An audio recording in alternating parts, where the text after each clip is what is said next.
যখন পরিচয় ভাগ হয়ে যায় তখন অস্তিত্ব প্রশ্ন হয়ে দাঁড়ায়।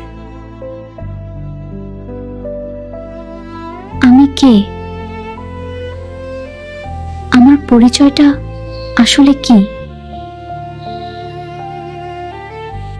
কেউ বলে আমি হিন্দু, কেউ বলে আমি মুসলিম, কেউ বলে আমি খ্রিস্টান। পরিচয় আমাদের আলাদা করে নাকি আমাদের গল্প বলে? পরিচয় না বিভাজন?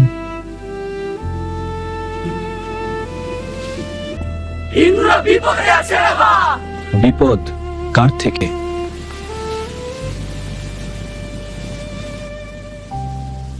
যদি সবাই একই হয়ে যায় তাহলে কি সত্যি শান্তি আসবে?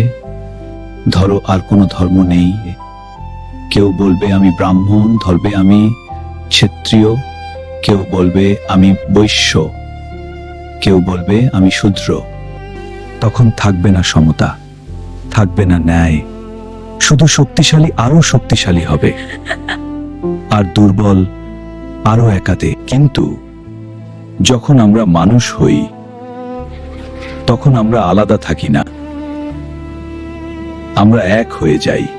ধর্ম কোনো নাম নয়, কোনো বিভাজন নয়, নিজের কর্তব্যের বোঝা, সত্য থাকা, ভালো থাকা আর অন্যকে ভালো রাখা।